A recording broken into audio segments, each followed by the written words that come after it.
Hello, this is Joe Yuhan here to talk about gut mobility and gut mobilization techniques. And so gut mobility is super important for running because our pelvis plays two roles. Number one, it connects our leg to our body for force transfer and to just propel, but the pelvis also holds our guts.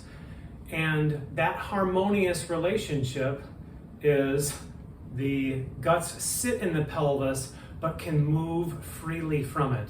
And big problems arise when the gut gets stuck to any orthopedic element in here. It can be the pelvis, it could be the sacrum, the lumbar spine, or any of the soft tissues that move our orthopedic system. Gut stickiness plays this insidious role in creating hip and even knee or lower leg problems, low back pain, and even nerve pain. And so we want this system to be able to move. So what I like best to move it is this particular ball. It's made by Rad. I have no affiliation with them, but I just like it because it's such a soft ball. It's not hard, and I don't like anything plastic, pointy, that's gonna be really aggressive into the sensitive area. We want something soft on this soft thing. And so from a strategy standpoint, it helps to just think about the general anatomy of this area. And the most significant structures we need to move in here are the small intestine and the large intestine. They happen to be the largest, and the large intestine in particular is what tends to sit beside and stick to tissues and bones of the pelvis and the hip.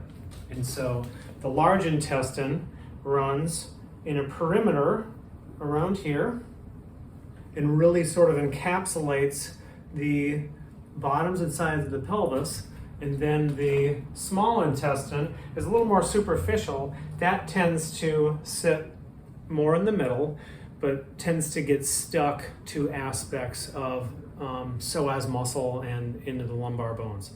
And so Rad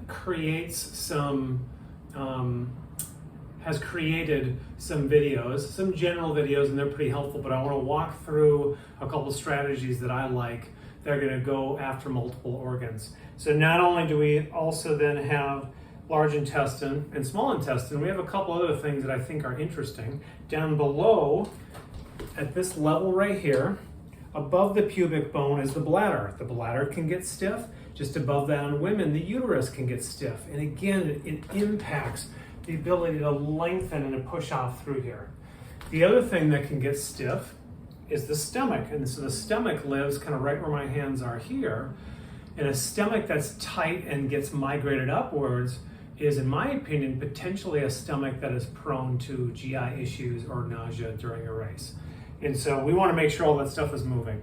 And so the first thing that I do with this ball is I try to get the large intestine to sort of peel off of the pelvis.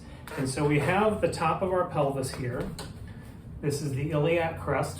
And so again, that large intestine comes up and around and over, and it's sitting on both sides. I want to use this ball to peel that large intestine relatively away from that pelvis. And so what I'll do normally is be on the floor with this ball.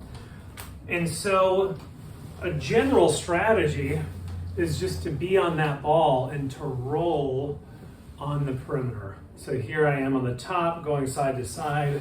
I can then roll down the sides to the bottom. But what I want to do in particular, if I want to peel or stretch the large intestine off of the right pelvis, I'm going to put it on the right side, and then I'm going to get in, you can see I'm in a 45-degree angle, and that ball is stretching between the ground and my belly, and it's pushing it up and in that direction. So it's peeling away. It's right here and generally pushing that large intestine away from that pelvis. Same thing on the left. I'll get in that kind of 45-degree angled position. I'll sink in and have that ball stretching that large intestine medially away from that bone. And so I can roll in this position, or I can just kind of sink and hold and maintain that. That's a really nice strategy to mobilize the large intestine. Small intestine is very similar, although it's a little less necessary to be as angled, but then you go more medial, more towards midline. It's the same thing. Now I'm on the left side of my small intestine. I can do some side to side and up and down wiggles, or I can just sink in and stretch that medially. The other thing that I really like to do is to work on the stomach. So the stomach is relatively left oriented, so I'm going to get and lay on that ball right here, but then again I'm going to kind of angle my laying so that the ball stretches that stomach down and out, away from my diaphragm and giving it more room. So again, that looks very similar, except for now, instead of being down here, that ball is at just below the rib cage right here.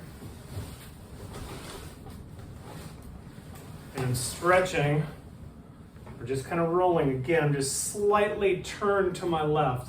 So that ball is stretching that stomach down. The last strategy that you can use, especially if you ever tend to have bladder issues associated with racing, if it feels like you have to go frequently, there may actually be restrictions down here to get on the ball on the ground at the bottom part of your pelvis. Super helpful. So again, those are specific strategies that, especially with respect to intestines on pelvis, intestines on psoas, we can use a ball to free that large intestine, small intestine away from the pelvis, away from the hip structures, to then allow these moving parts to move and align in an efficient way.